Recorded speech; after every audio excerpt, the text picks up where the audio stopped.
Greetings, dear viewers. Welcome once more to Legacy of Blood. Before tonight's tale unfolds, I want to express my gratitude for your unwavering support. Should this story captivate you, kindly consider subscribing and activating that notification bell. Now, let us lower the lights and immerse ourselves in this evening's haunting narrative. The family matriarch declared, "The twins remain unspoken of, and now the reason is clear to me." My grandmother's dwelling had always seemed to exist within its own separate dimension of reality. Positioned at the terminus of a serpentine dirt pathway in Vermont's countryside, encircled by an ancient forest of towering maples, the three-story Victorian structure rose imposingly with its time-worn clapboard exterior and precipitous gabled roofline.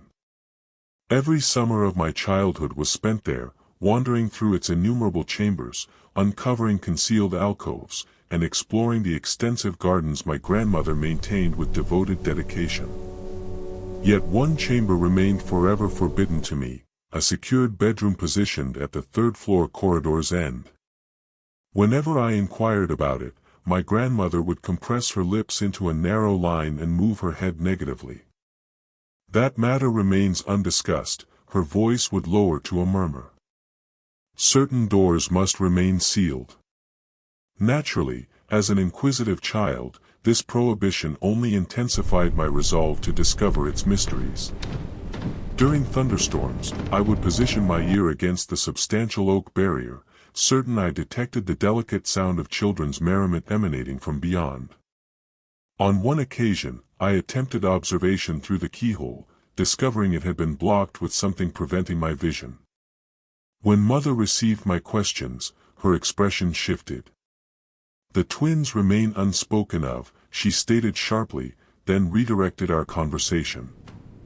It marked the sole instance I had ever heard twin children mentioned within our lineage, and that memory of those words persisted in my consciousness for years thereafter.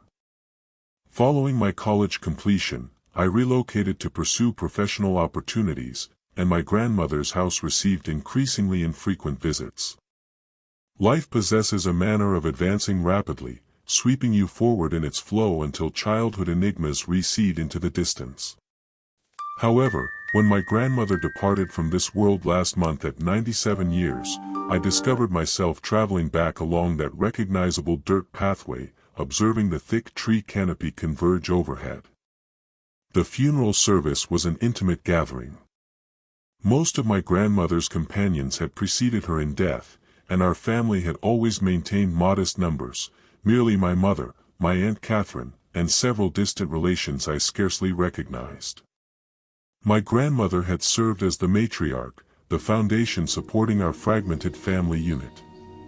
Without her presence, we resembled satellites drifting in separate directions. Following the service, we assembled at the ancient house. It appeared somehow diminished, lessened by my grandmother's absence. The floor planks groaned beneath my footfall as I wandered the chambers, dragging my fingertips across the dust-covered surfaces of antique furnishings and aged photographs. Mother discovered me in the library, my gaze fixed upon a portrait of my grandmother in her youth. Her appearance was so transformed then, her face unmarked by time, her eyes luminous with youthful vitality and potential. "The house now belongs to you," my mother spoke softly, extending a substantial envelope. Along with this, I accepted the envelope from her grasp. It possessed considerable weight, secured with wax bearing my grandmother's signet ring impression, an elaborate design of interweaving roses. The contents included a key, aged, brass, and ornate, alongside a letter composed in my grandmother's meticulous script.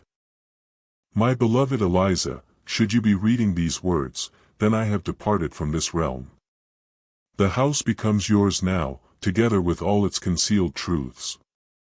I have borne this burden for an excessive duration, and I cannot transport it with me into my grave. The enclosed key shall unlock the secured chamber on the third level. What awaits your discovery there may unsettle you, yet I believe you merit knowledge of the truth concerning our family. The twins entered this world during the summer of 1952. Your grandfather and I experienced overwhelming joy. Twin births had not occurred within our family for multiple generations. Yet joy rapidly transformed into despair. Something was fundamentally wrong with them from their beginning. Something I cannot force myself to describe even at this moment. We took the actions we believed proper at that time. Perhaps our decision was incorrect. Perhaps we should have pursued assistance. Yet fear and shame possess the power to drive individuals toward terrible choices. I have maintained their chamber precisely as it existed. Some might characterize it as morbid, yet I could never compel myself to eliminate them entirely. They remained my offspring. Grant me forgiveness, Eliza, and exercise caution. Certain doors, once opened, refuse to close again. With eternal affection, Grandmother. I read through the letter 3 times, my hands trembling increasingly with each reading. The key felt abnormally cold against my palm, as though it had been stored in a location absent of sunlight for decades, which I presumed it had been. Mother observed me from the doorway, her face displaying a mask of concern. "What information does it contain?" she inquired. I hesitated, then folded the letter and inserted it into my pocket. Nothing of significance, the lie escaped my lips. Merely some instructions regarding the house. That evening, after everyone's departure and the house settled into its recognizable creaks and moans, I found myself standing at the staircase base leading to the 3rd level. The key carried substantial weight in my pocket. A portion of me desired to discard it, to honor my grandmother's lifetime of silence, yet curiosity has perpetually been my weakness. The 3rd-floor corridor was shrouded in darkness, the sole illumination originating from moonlight through a small window at the end.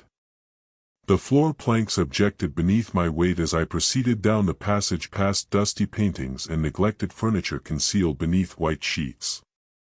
Upon reaching the locked door, I paused, my hand suspended above the knob. Was I prepared for this? To uncover a family secret that had been concealed for more than 70 years. Before I could reconsider, I inserted the key into the lock. It rotated with unexpected ease, as though it had received regular oiling and maintenance. The door swung inward on soundless hinges, revealing a chamber bathed in silver moonlight.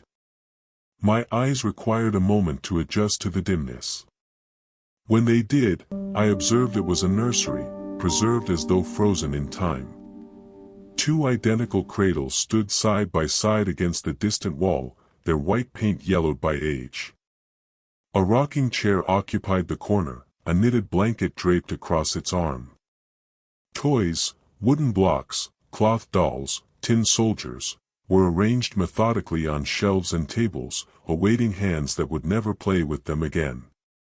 The air within was stale yet not disagreeable, carrying the faint scent of lavender and something else I couldn't quite identify.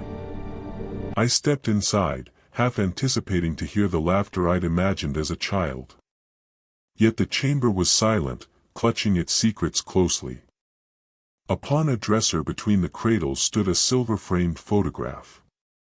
I lifted it, wiping away a thin dust layer with my thumb.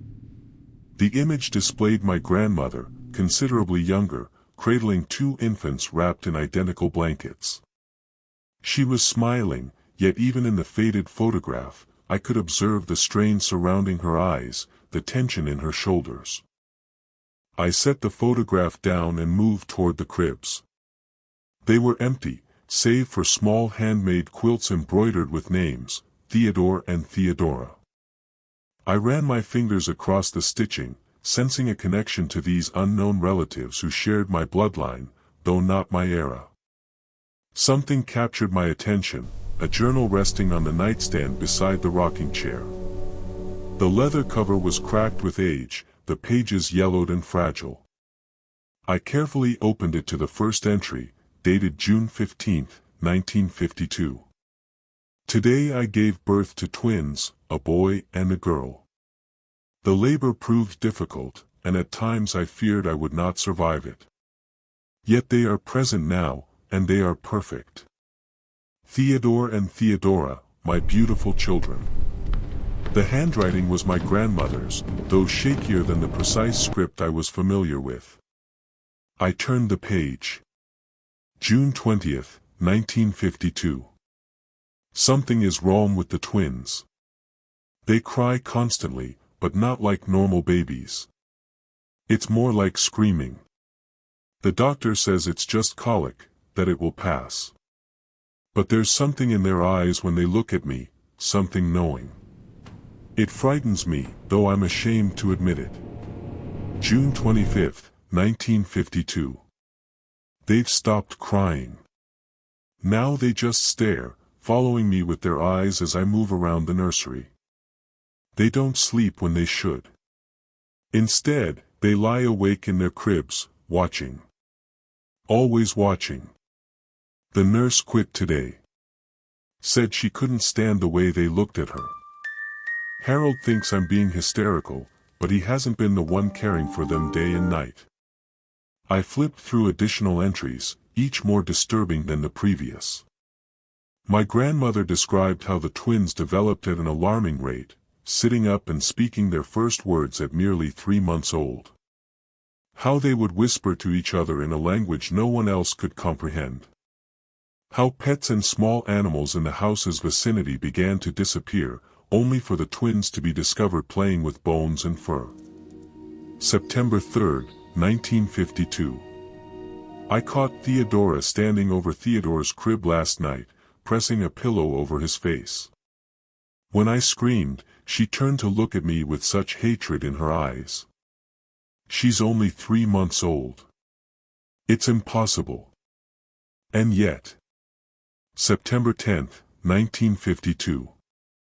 Harold wants to take them to specialists in Boston. I agreed, but secretly I'm terrified of what the doctors might discover. What if they take my babies away? Despite everything, they're still my children. I still love them, God help me, I do. September 15th, 1952. The doctors found nothing physically wrong with the twins. They said their development is advanced but not concerning. Harold was relieved, but I know better. I've seen what they do when they think no one is watching. The way they communicate without speaking. The way small animals die in their presence. There's something inside them, something not right, not human. The entries continued, becoming increasingly frantic, increasingly paranoid. My grandmother described strange occurrences in the house, objects moving on their own, voices whispering from empty rooms, shadows that moved against the light. And always the twins at the center of it all, watching with their identical dark eyes. November 28th, 1952. Harold doesn't believe me. He says I'm suffering from some kind of postpartum psychosis. Maybe he's right. Maybe I am losing my mind. But I know what I saw last night. I know what I heard. I was awoken by singing, a woman's voice, soft and sweet, coming from the nursery. When I went to investigate, I found the twins standing in their cribs, holding hands through the bars, their eyes closed. The singing was coming from somewhere above them, but there was no one else in the room. When they sensed my presence, they opened their eyes in unison. "Grandmother is coming," they said together. "She wants to play with us." My grandmother has been dead for 12 years. My hands were shaking so badly I could barely turn the pages. The next entry was dated nearly a month later, the handwriting almost unrecognizable, jagged and desperate, as if written in great haste. December 24th, 1952. Harold is dead. They killed him. I know they did, though the police are calling it an accident. He fell down the stairs, they say. Broke his neck. But I heard them giggling afterward. I heard them say, "One down. I can't stay here. I can't leave them alone. They're my children. My responsibility. God forgive me for what I'm about to do. The next entry was the last, dated Christmas Day, 1952. It's done. May God have mercy on my soul. I closed the journal, my mind reeling. What had my grandmother done? What had happened to the twins? If they had died, why weren't they buried in the family plot beside my grandfather? I needed answers, and I knew where to look for them. The attic had always been off-limits when I was a child, another forbidden space in a house full of secrets. The narrow staircase leading to it was hidden behind a panel in the hallway closet, designed to blend seamlessly with the surrounding wall. I found it easily enough. Some memories never fade, no matter how many years pass. The stairs groaned under my weight as I ascended, the beam of my flashlight cutting through decades of dust and cobwebs. The attic was vast, running the entire length of the house, its ceiling following the steep pitch of the roof.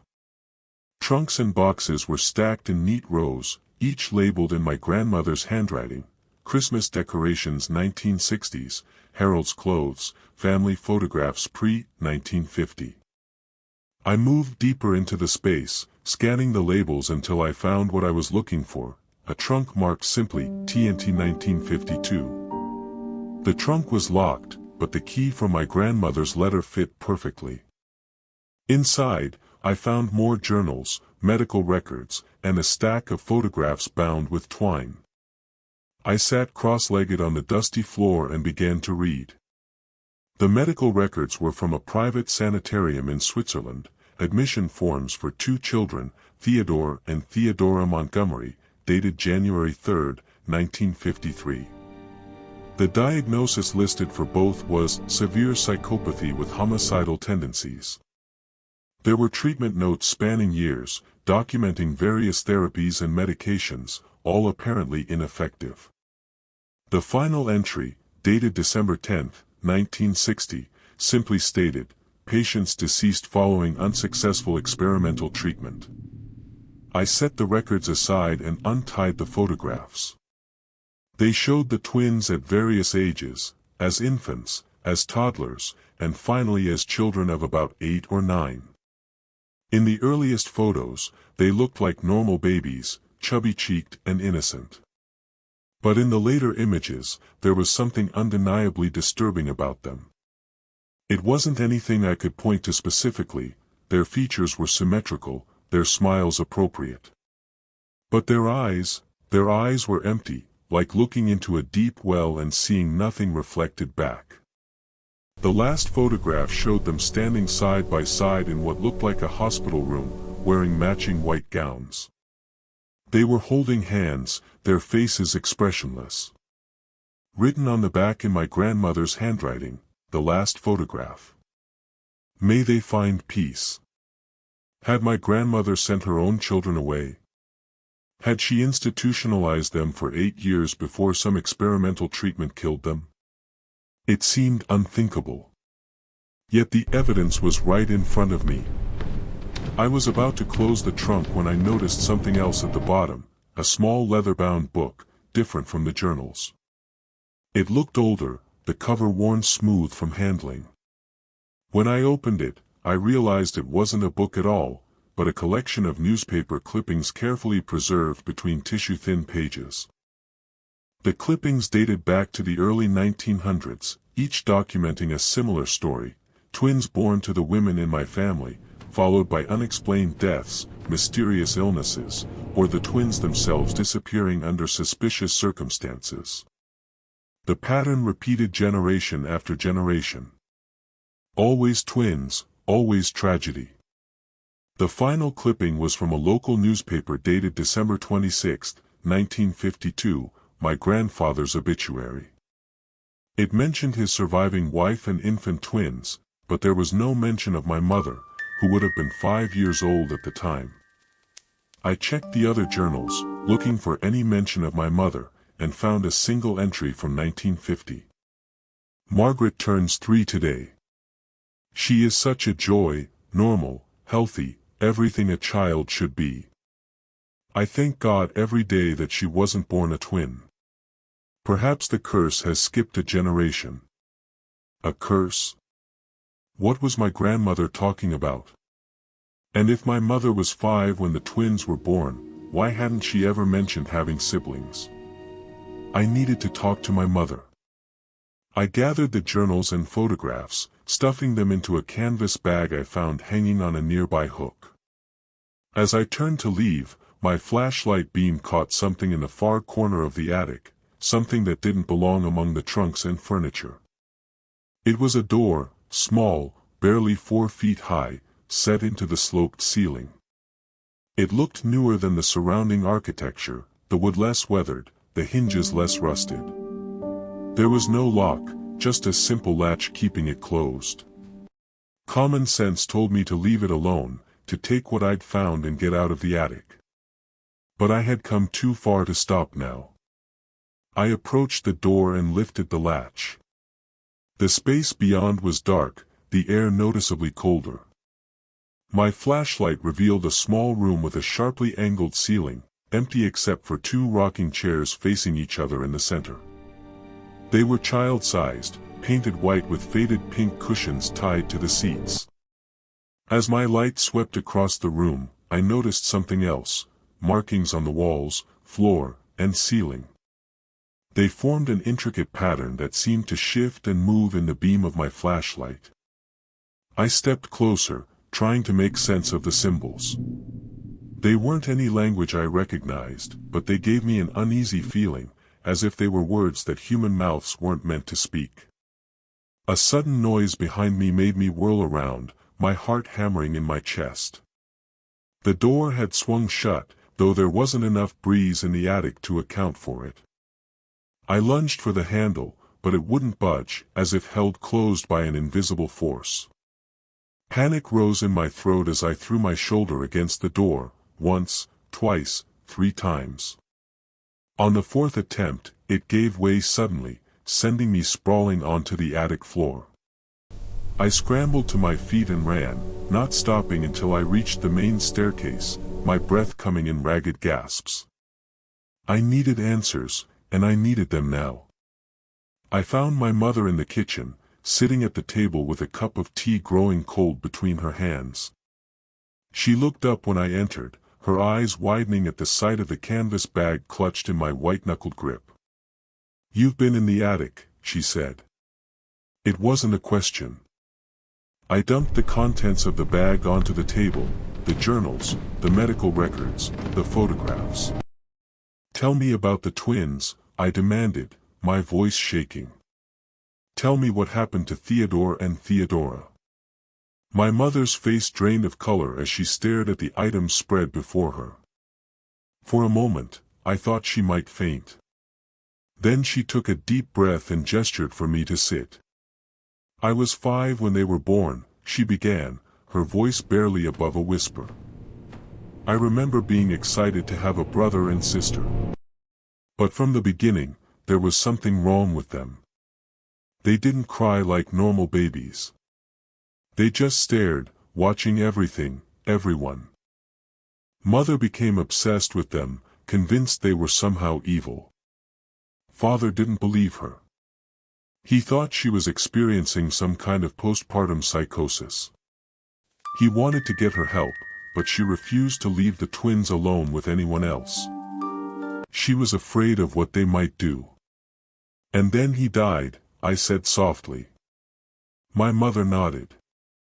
"They said it was an accident, that he tripped and fell down the stairs in the middle of the night. But I was awake. I heard them laughing afterward. Theodore and Theodora, laughing in their cribs. They were only 6 months old." A chill ran down my spine. What happened next?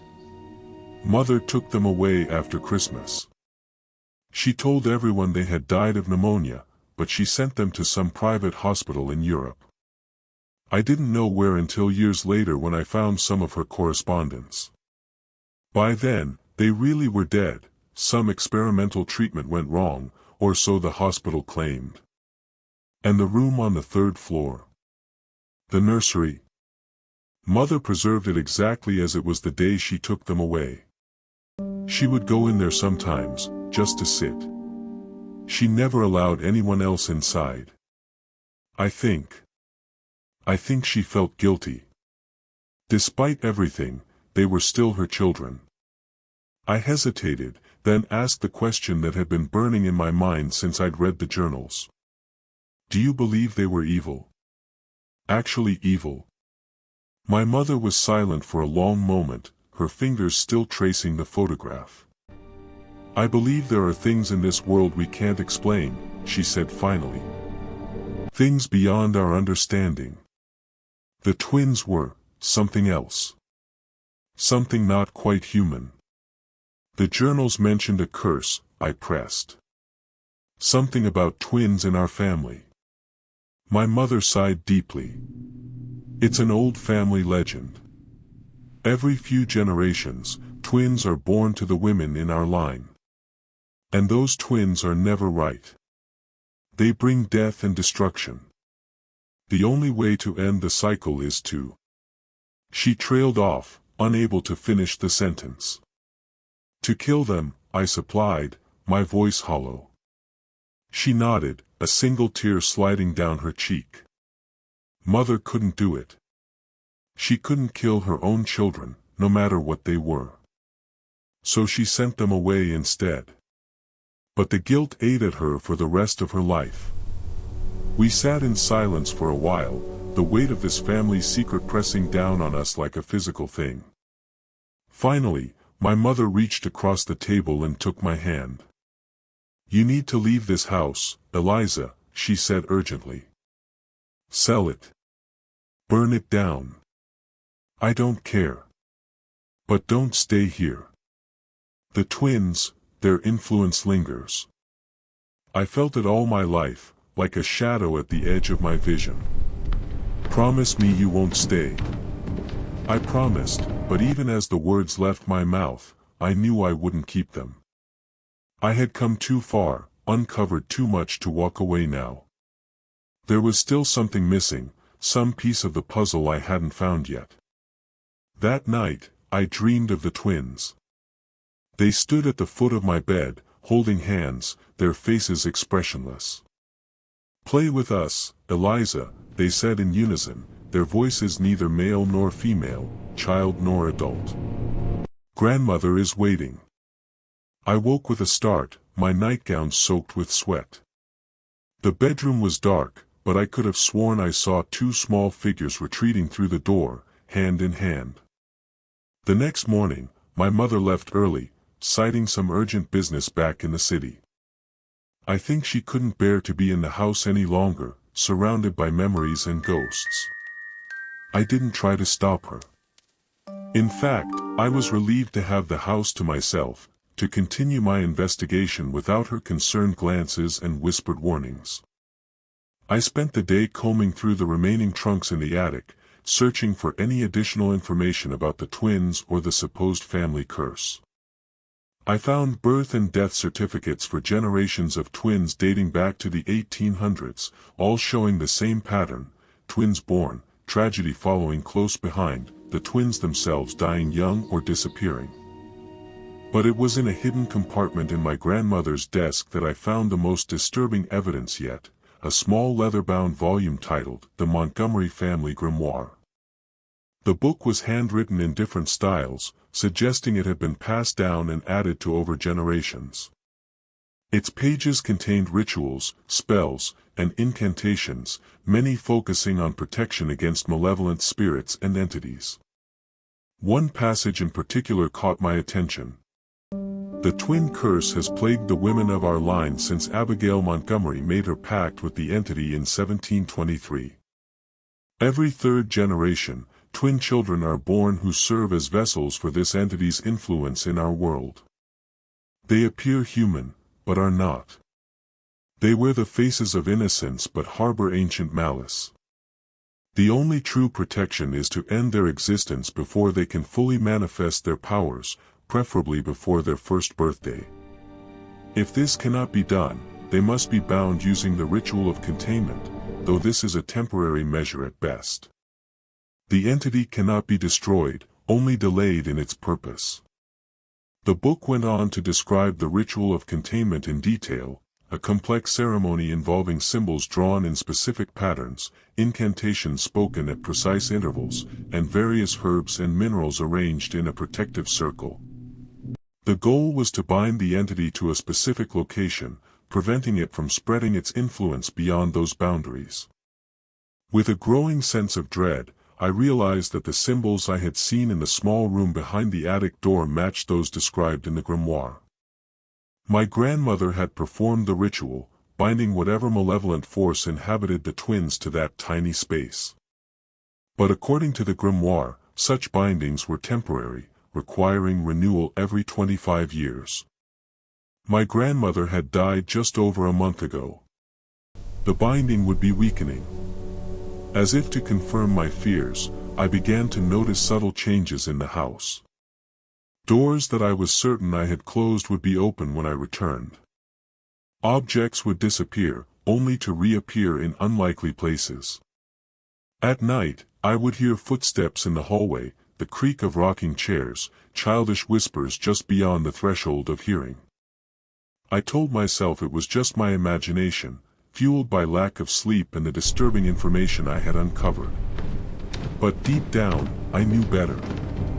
Something was awakening in the old house, something that had been bound and contained for decades. I needed to perform the ritual again, to strengthen the binding before whatever was trapped in that attic room broke free completely. But the grimoire warned that the ritual was dangerous for the uninitiated, potentially fatal if performed incorrectly. I needed help. My Aunt Catherine had always been the black sheep of the family, estranged from my grandmother for reasons no one ever explained. She lived in a small cottage on the outskirts of town, surrounded by gardens filled with herbs and flowers that most people would consider weeds. Local children called her a witch, though never to her face. There were rumors that she practiced the old ways, whatever that meant. I had always been fond of Aunt Catherine, despite seeing her rarely. She had a warmth that my grandmother lacked, a genuine interest in my life and thoughts. If anyone would know about family curses and binding rituals, it would be her. I found her in her garden, kneeling among rows of plants I couldn't identify, her gray hair pulled back in a loose braid. She didn't seem surprised to see me. "I've been expecting you," she said, rising to her feet with a grace that belied her 70 years. "Come inside. We have much to discuss." Her cottage was exactly as I remembered it from childhood visits, cozy and cluttered, smelling of herbs and wood smoke. Books lined every available surface, their spines cracked and faded from use. Bundles of dried plants hung from the ceiling beams, and various crystals caught the light streaming through the windows. She led me to a small table by the window and gestured for me to sit. "You found the grimoire," she said without preamble. "And you've been in the binding room." I nodded, not bothering to ask how she knew. "The twins," I began. "Were never twins at all," she finished for me. "At least not in the way you're thinking." She rose and went to a cabinet in the corner, returning with a wooden box inlaid with mother-of-pearl.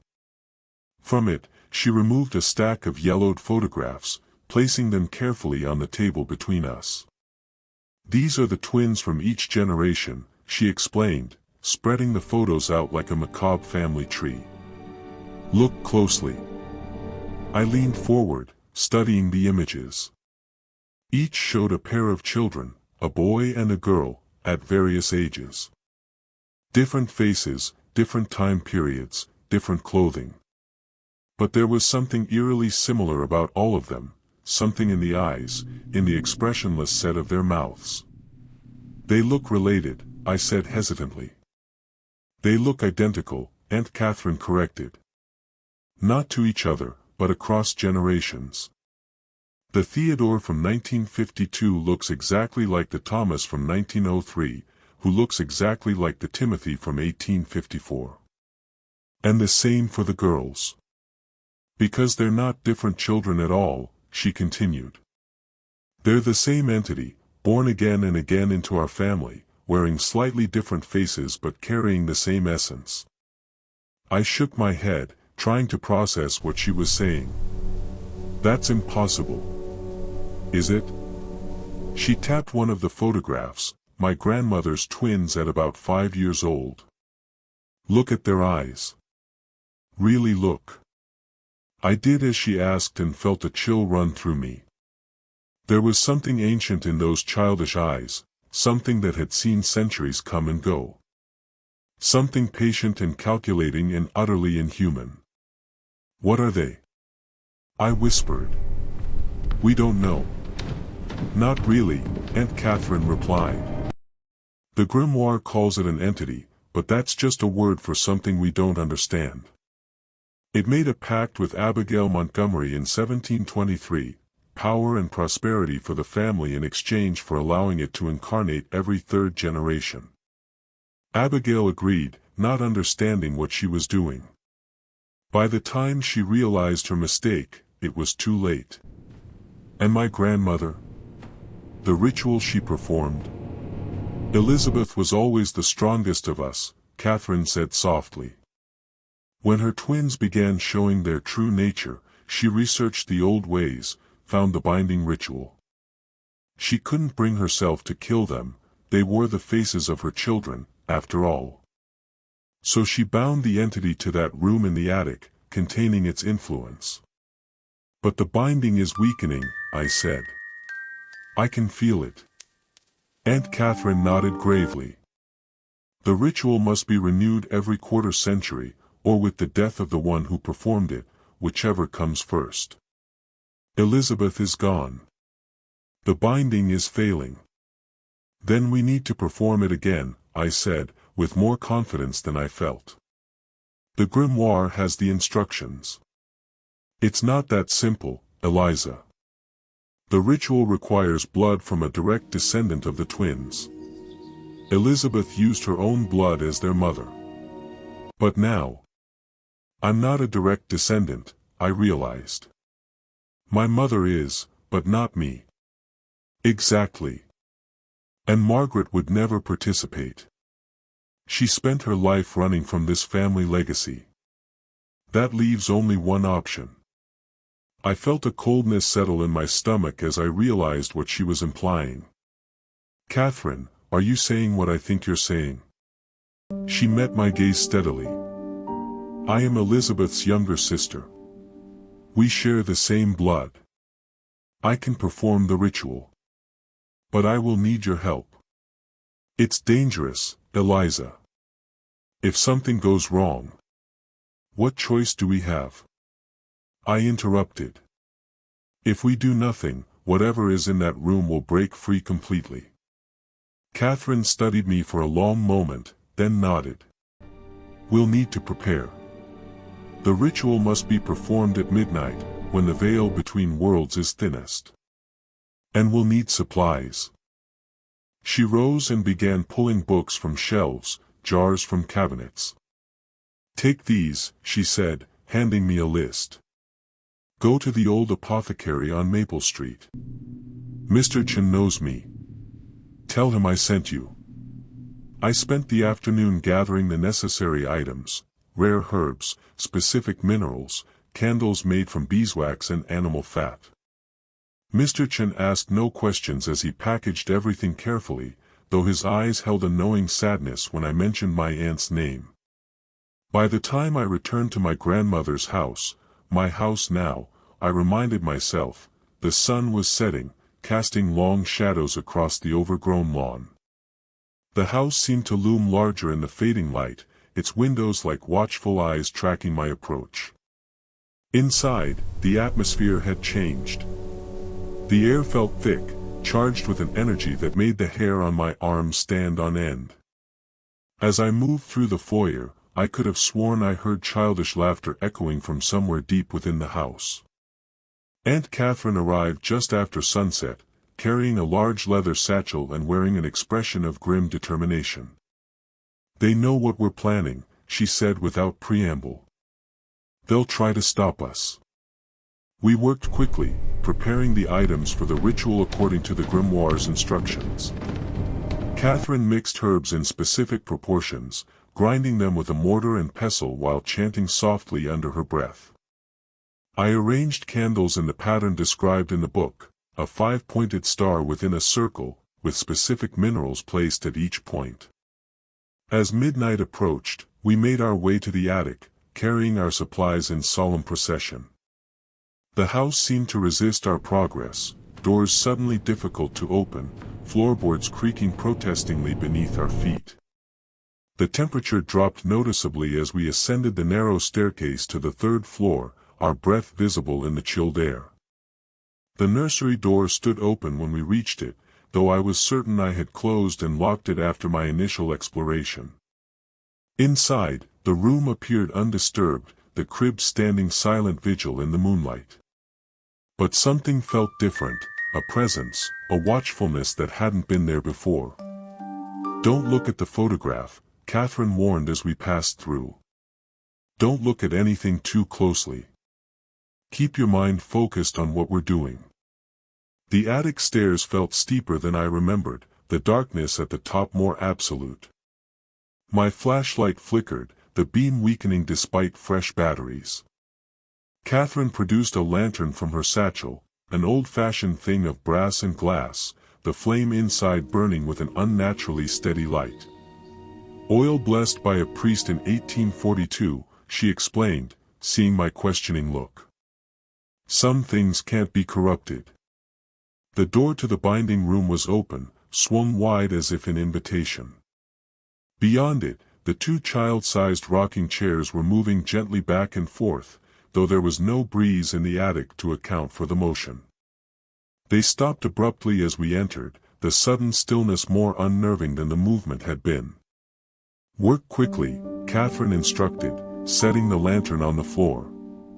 "Draw the circle exactly as shown in the grimoire. I'll prepare the incantation." I began sketching the complex pattern on the wooden floor using chalk made from crushed bone and ash. The symbols felt wrong somehow, as if they belonged to no human language, angles that hurt the eye to follow, curves that seemed to bend in impossible directions. As I drew, I could feel resistance, as if the floor itself were fighting against the markings. Catherine stood in the center of the room, reciting words from the grimoire in a language I didn't recognize. Her voice rose and fell in strange cadences, sometimes dropping to a whisper, sometimes rising to a near shout. The temperature in the room plummeted, frost forming on the walls and ceiling despite the summer heat outside.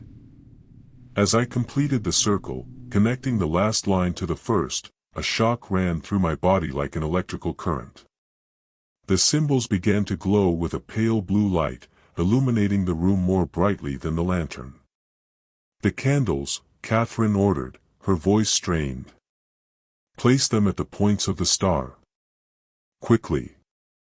I scrambled to obey, positioning the black candles at each intersection of the star pattern within the circle.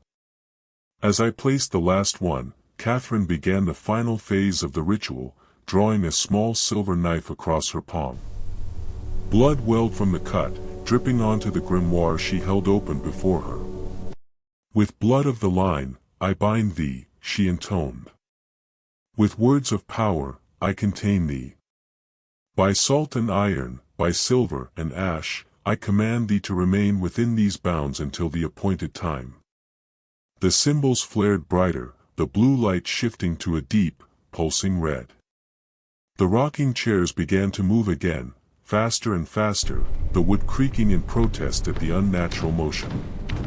The temperature dropped further, ice crystals forming in the air around us.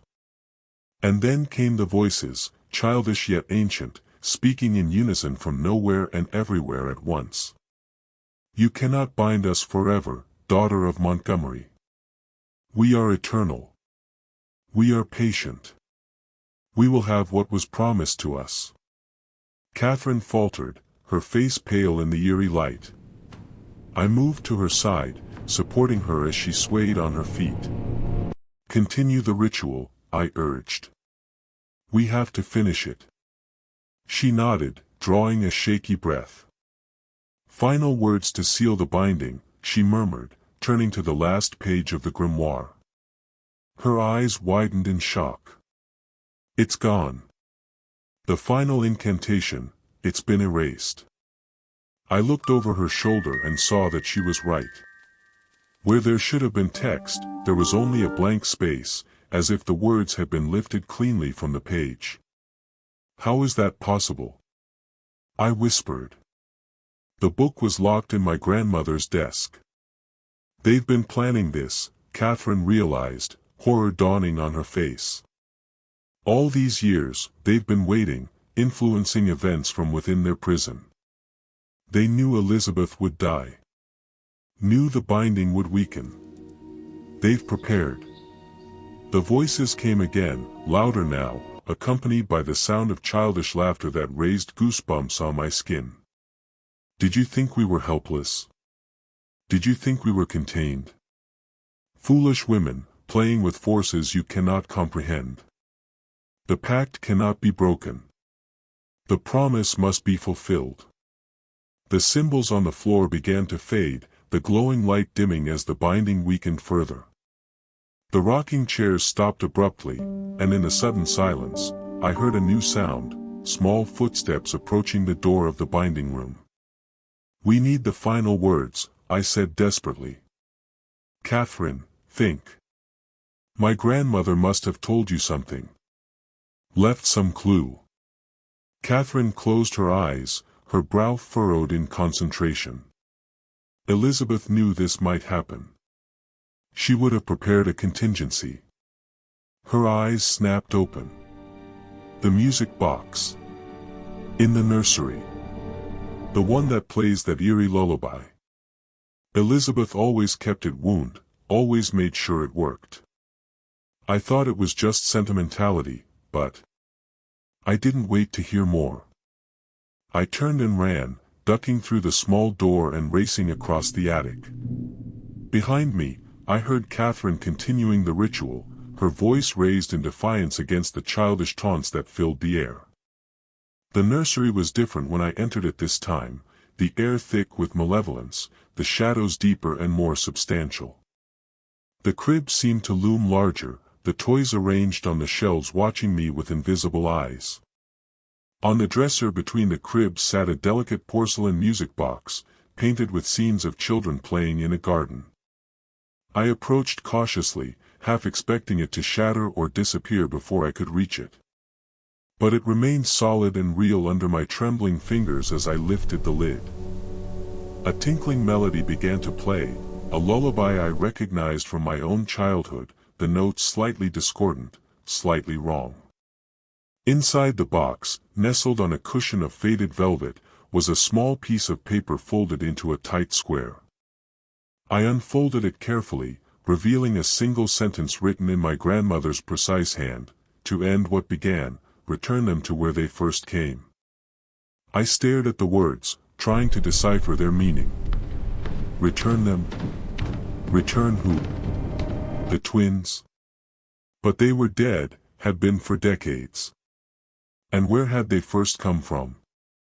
A child's voice spoke directly behind me, so close I could feel breath on my neck. She could never do it. She was too weak. "But you're not weak, are you, Eliza?" I whirled around, but the nursery was empty. The voice came again, from the direction of the cribs. "We've been waiting for you. We knew you would come back to this house eventually. Blood calls to blood." In the crib on the left, a small shape was forming, solidifying out of the shadows, the outline of a child, a boy of about 8 with dark hair and darker eyes. In the second crib, a similar shape appeared, a girl, identical to the boy in every way except for her longer hair. "Theodore," I whispered. "Theodora." They smiled in unison, the expression never reaching their eyes. "We've had many names," they said together. "Many faces. But always the same purpose." "What purpose?" I asked, though I feared I already knew the answer. "To collect what is owed," they replied. A soul from each generation. Payment for the pact Abigail made. Prosperity and power in exchange for us. I backed away, clutching the paper from the music box. My grandmother bound you, I said. She found a way to contain you. Their laughter was like broken glass. Temporarily. But bindings weaken. People die. And we are very, very patient. From somewhere above, I heard Catherine cry out in pain. The ritual was failing. Whatever contingency my grandmother had planned, I needed to figure it out now. I looked down at the paper again. To end what began, return them to where they first came. Where had it all begun? The pact Abigail Montgomery had made in 1723. The cemetery, I realized aloud. The family mausoleum. Abigail is buried there. The twins' smiles faltered, their forms flickering like candles in a breeze. You know nothing, they hissed, but I could hear the uncertainty in their voices. I turned and ran, the paper clutched in my hand, the twins' angry cries following me down the stairs. Outside, the night was unnaturally still, the moon hidden behind clouds that had appeared from nowhere. I ran across the overgrown lawn toward the small family cemetery at the edge of the property, my heart hammering in my chest. The Montgomery Mausoleum stood at the center of the cemetery, a small neoclassical structure of weathered marble. The door was locked, but the key my grandmother had left me, the one that had opened the nursery, fit this lock as well. Inside, stone sarcophagi lined the walls, each engraved with names and dates spanning centuries. At the far end, set apart from the others, was a plain stone altar. I approached it cautiously, running my fingers over the smooth surface. There were no engravings, no decorations, nothing to indicate its purpose or significance. But as my hand passed over the center, I felt a slight depression, a space that seemed designed for something to fit inside. Behind me, the temperature dropped suddenly, frost forming on the stone walls. I turned to see the twins standing in the doorway, their forms more substantial now, more real. It won't work, they said, their voices echoing in the confined space. You don't have what's needed. You don't have the grimoire. The grimoire, the family book of spells and rituals. It was still in the attic with Catherine. Without it, I had no idea what ritual to perform, what words to say to end this. But as I looked at the twins, at their identical expressions of smug certainty, a realization struck me. The final ritual wasn't in the grimoire at all. My grandmother had removed it, hidden it separately, in the music box, because the grimoire itself was part of the problem, part of the pact Abigail had made. I don't need the grimoire, I said, surprising myself with the steadiness of my voice. I just need to unmake what Abigail did. I placed my hand on the altar and spoke the words that came to my mind, words I somehow knew were right. I, Eliza Montgomery, descendant of Abigail, do hereby renounce the pact made in 1723. I return what was taken and reclaim what was given. The debt is paid. The cycle is broken. The twins screamed, a sound of rage and fear that shook the very foundations of the mausoleum. Their forms began to dissolve, edges blurring, features melting into indistinct shadows. You can't, they shrieked. The price will be too high. I'm willing to pay it, I said, though I had no idea what the price might be. This ends tonight. A wind rose from nowhere, swirling around the mausoleum, extinguishing the single candle I had lit upon entering. In the sudden darkness, I felt rather than saw the twins' presence weaken, their centuries-old grip on my family finally loosening. There was a moment of absolute silence, a heartbeat of perfect stillness. Then a blinding light filled the mausoleum, so bright I had to shield my eyes. When it faded, the twins were gone. In their place stood a woman in clothing from another century, her face bearing a strong resemblance to my own. "Abigail," I whispered. She nodded, a sad smile on her lips. "You've done what I could not," she said, her voice like the rustling of dry leaves. "You've ended it. The debt is paid." "What was the price?" I asked. "They said there would be a price." "Prosperity," she replied simply. "The wealth, the success, the privilege that our family has enjoyed for generations, it's gone now. You'll be ordinary, Eliza. Just ordinary people living ordinary lives. No special talents, no extraordinary luck, no inexplicable successes." I thought about what she was saying, the Montgomery family fortune, built over centuries, now gone.